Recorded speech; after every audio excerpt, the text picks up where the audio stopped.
Good afternoon, everyone. This morning, the Secretary General addressed the Security Council on the topic of human trafficking.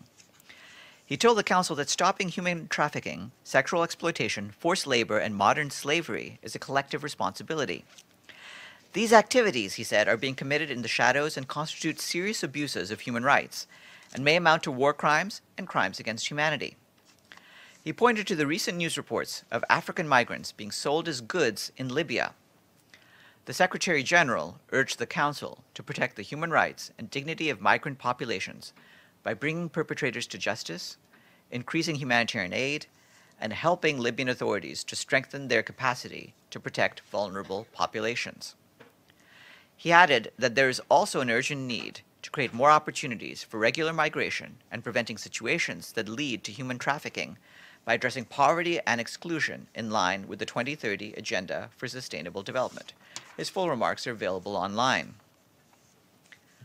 The Secretary General also spoke this morning at the high-level conference for reconstruction and resilience of Caribbean Community, or CARICOM, countries affected by hurricanes Irma and Maria. He recalled that during his recent visits to Dominica and Antigua and Barbuda, he saw a level of devastation that he had never witnessed before. In these two countries alone, damage is estimated at $1.1 billion and total economic losses at $400 million. Countries in the Caribbean need support now to rebuild and to take effective climate action, the Secretary General said, with a new generation of infrastructure that is risk-informed to underpin resilient economies, communities, and livelihoods. Financing these efforts is a key challenge, he noted, urging the international community to explore eligibility for concessional finance, reinsurance mechanisms, and ways to leverage remittances. Debt instruments should also be sensitive to the ability to pay and have catastrophe clauses built in, he added. The Secretary General stressed that the meeting today must be about more than speeches and pledges.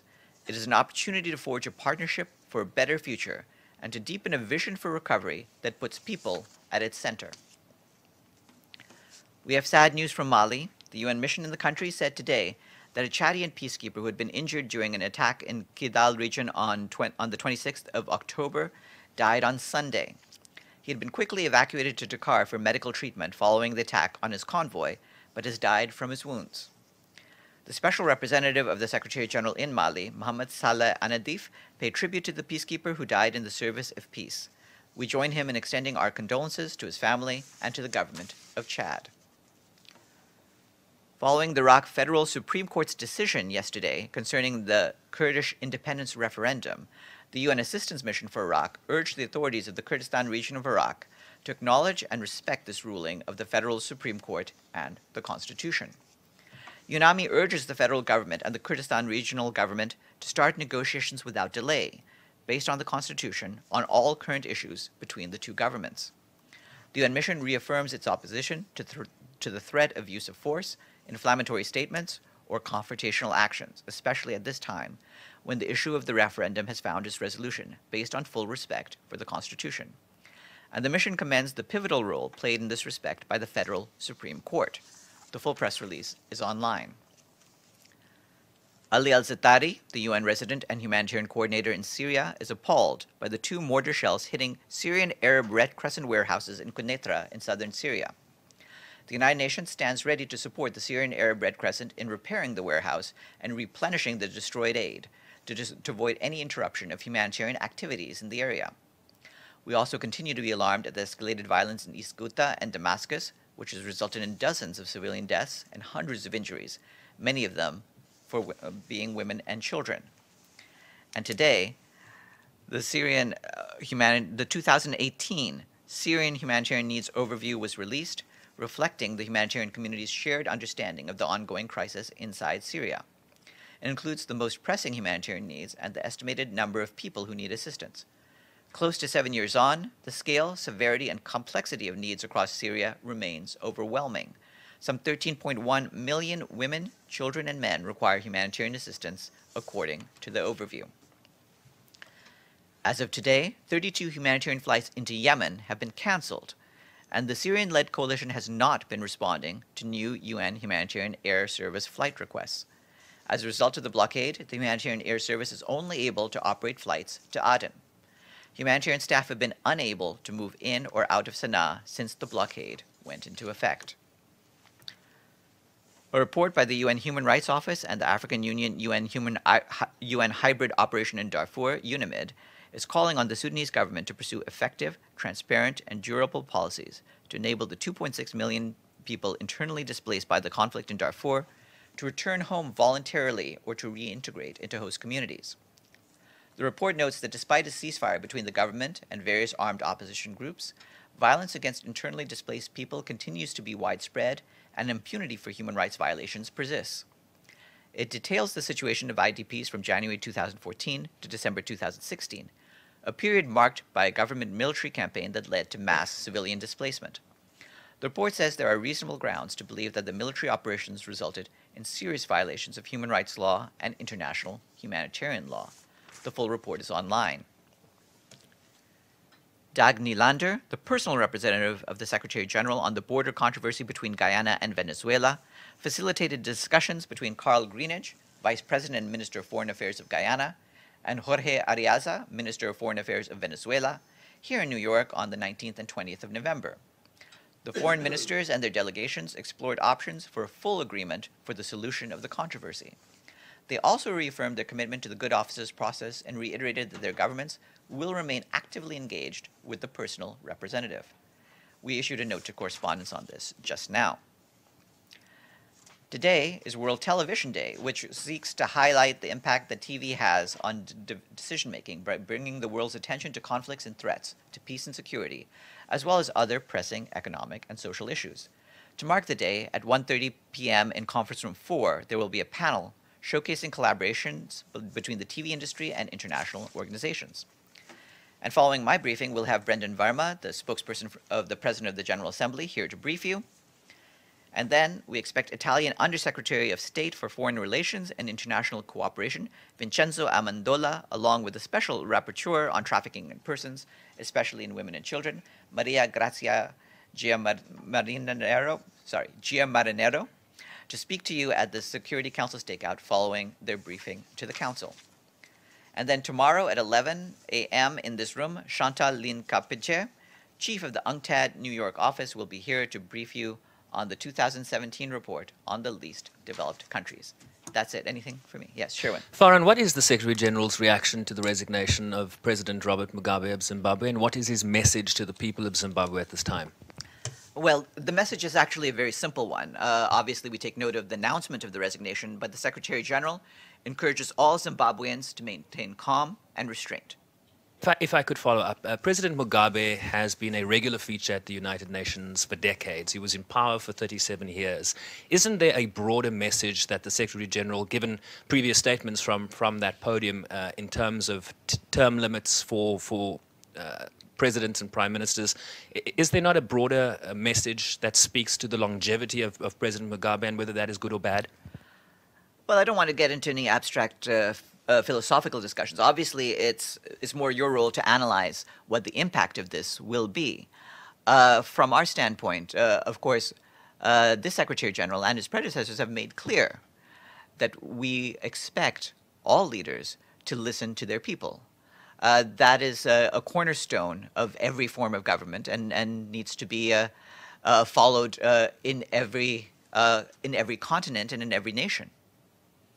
Yes.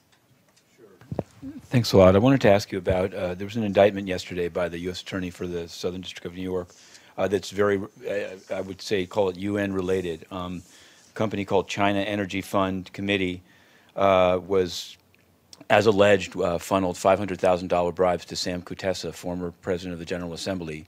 The indictment describes the meetings taking place not on this very floor, on the second floor, setting up these bribes. And so I have a couple of questions. One is, and these mentioned in the indictment is the president of Uganda, Yoweri Museveni, who is, as you know, is a mediator on the Burundi file. So I wanted to know, number one, after this indictment, what is the UN's Office of OIOS doing to look at the UN persons that implicated in it? Two, is China Energy Fund Committee still accredited by ECOSOC, and they seem to have a project with DESA, a $5 million project with DESA? And three, what does this mean for Mr. Kafando's and the Secretary General's view of the Museveni role in the Burundi mediation? Well, regarding the question of Burundi mediation, obviously he has a role separate and apart from the work of our envoy, Michel Kafando. You just heard a briefing from Mr. Kafando yesterday about what his work is on that. Regarding Mr. Kutesa, we don't have anything particular to say about his dealings as the foreign minister of Uganda. Obviously, he has served as a General Assembly president, and we want to make sure that all officials of the UN, including the General Assembly president, abide strictly by norms avoiding corruption and bribery. Obviously, how that is enforced is an issue for the specific member states. So we would refer you, in this case, to the member state of Uganda, which is responsible for Mr. Kutesa. And regarding the CEFC that you just mentioned, yes, they have accreditation at ECOSOC. We're checking with our colleagues in the Department of Economic and Social Affairs about the nature of their projects and what the status of that is. There's a $5 million project that's online, which I guess what I'm saying is coming after the NGLAP saying John Ash case, it seems some sort of consonant with it. Basically, you have a big NGO using UN access to purchase, if the allegations are true, a PGA. And so I guess I'm wondering from the UN side, beyond referring to the Ugandan mission or whatever else, are there any reflections, number one, on how this process, what due diligence did DESA do before linking up with this NGO that's clearly a subsidiary of a Chinese oil company that was paying bribes in Chad as well? Well, the information about them paying bribes is something that's come out today. The ECOSOC accreditation came out sometime prior to all of this. So that's a separate issue.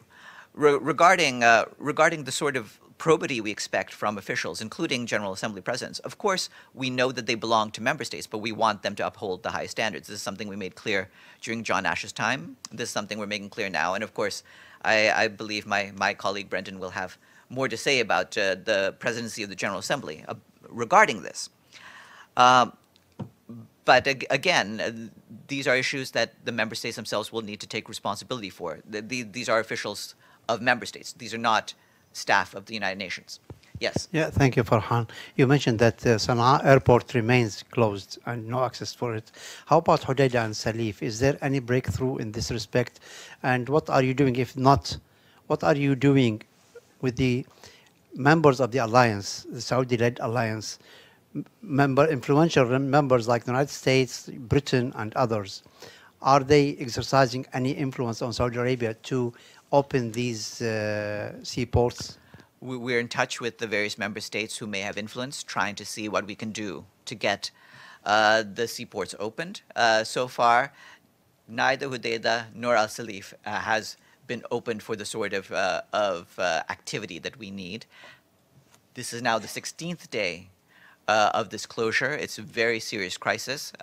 You're aware of the points that the Secretary General has been making, and those remain. We need to get those ports opened. We need to get aid in. Otherwise, there's going to be a major humanitarian catastrophe. Are they aware that this can result in genocide in Yemen?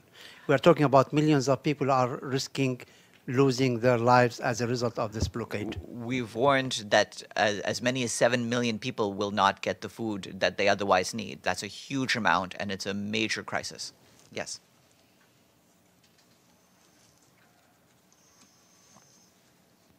Yes, thank you. This is again on the speech that the Secretary General did yesterday on human trafficking and today on the Security Council. He said practically in his statement that countries should improve the legal, go to the reason why these people are found in this terrible situation. And it looked like the Secretary General said that the state have to increase all the opportunity for legal migration. And because today he also said that those victims of trafficking should not be considered criminals and should not be detained. Now, especially in the case of Libya, but also other cases, does it mean that any agreement that any country does in this moment with a country like Libya to stop the migrants that are trafficked and put it in this kind of camps or in these lagers is what the Secretary General is criticizing now. Once he answered me a question where he said that was not respecting international law to do agreements with countries that cannot respect human rights to detain, you know, to have them in their territory and to hold them. Well, the Secretary General made clear also in his remarks to you yesterday his priorities regarding the situation of African migrants in Libya. And in particular, he said that the horrifying reports we had of slavery conditions among these African migrants in Libya showed the need to address migration flows in a comprehensive and humane manner. And he specified that we need to have development cooperation aiming at addressing root causes, a meaningful increase of all the opportunities for legal migration, and enhanced cooperation in cracking down on smugglers and traffickers and protecting the rights of the victims. And so those are the priorities he's spelling out in this particular case. Yes. Farhan, on Yemen, you mentioned that the Secretary General was in contact with various countries. Does he have a view on what the Security Council has or has not been doing on Yemen? Does he think that they should be playing a more active role? He believes that all parties, including the countries with clout in the region and with influence over the main parties, as well as, of course, all the members of the Security Council, should be able to play a crucial role at this time. Remember, we're talking about the lives of millions of people. There's a cholera crisis on the ground, as well as the prospect of starvation of a significant number of people if we don't get aid in time. So we want all of them to play their role and get and do what they can to get these ports opened. We have the food, including through the World Food Program, ready and available to go to people. It just needs to get in. Yes. Thanks, Farhan. Today, excuse me, today marks 21st anniversary of Dayton Peace Accord, so a long time since Bosnia war was finished. Does the Secretary General has to say anything on this occasion, and what are his thinking on the region, because he's very much preoccupied with other places? Certainly, the Dayton Accords and the way that they were followed is a sign of how even some of the worst fighting can be put to rest, and you can have a lasting solution.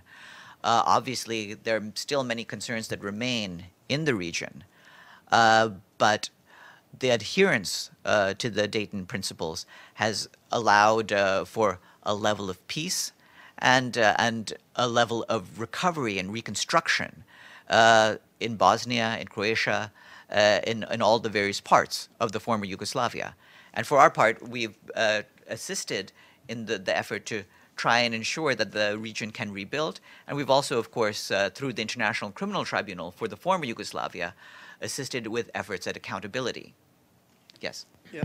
Do you have anything to say regarding the Sochi summit which took place today, about Syria and the outcome of that? Also about Abu Kamal and what happened there with regard to the ISIS fighters who managed to flee and whose corridors were open for them to flee. What the United Nations is going to do about that? Well, of course, we continue to call on all member states to stay united in the fight against Daesh in all of its permutations. Regarding the Sochi talks, of course, we're aware that the talks have happened today. Our focus right now is on the resumption of Geneva talks on Syria, and that is, as you know, on schedule for the 28th of November. The special envoy, Staffan de Mistura, has been traveling, including in the region, trying to build up support, and we're hopeful that any of the other efforts, including the ones in Sochi, will help feed in to contribute to a positive outcome of the Geneva process.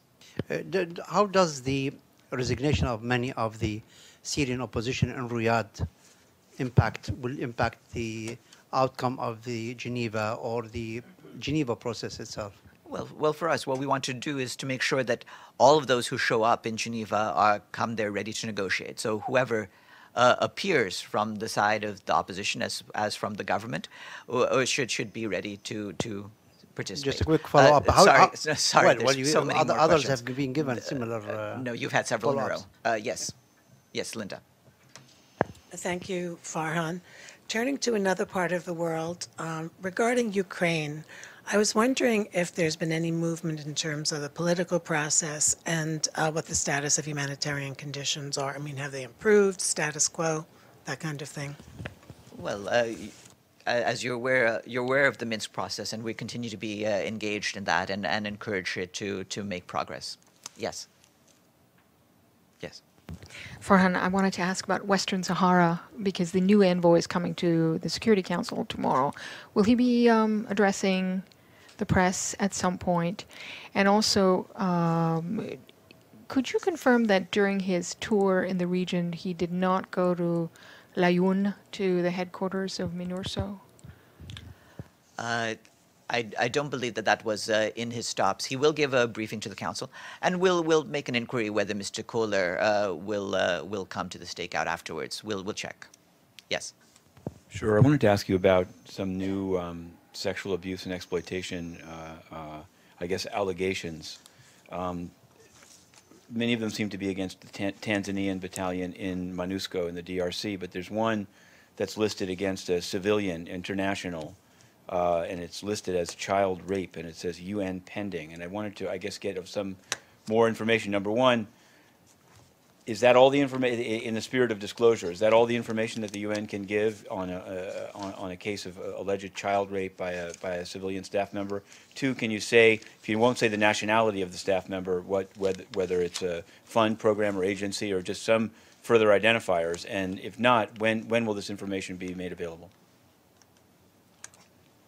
Hold on. I think I have something on this, but it may not be here. 1 second.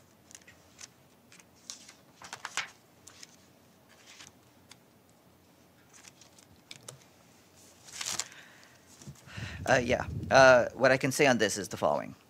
We're extremely concerned by this allegation of the rape of a child in the Democratic Republic of the Congo by an international civilian staff member working with the UN mission there at MONUSCO, which was publicly reported on the Conduct and Discipline Unit website on Friday. The allegation was reported by the mother of the victim to the mission's Conduct and Discipline team earlier this month. The event itself is reported to have occurred in 2016. We understand that this matter was reported to the local courts in July 2017, and they're aware of the allegation. The allegation was assessed by the head of a mission and determined that sufficient evidence exists to warrant an investigation. Consequently, the matter was referred to the Office of Internal Oversight Services for appropriate action and to UN headquarters, with recommendation that the staff member be placed on administrative leave without pay, pending investigations and the disciplinary process, if any. The alleged minor victim has been referred to UNICEF for medical and psychosocial support.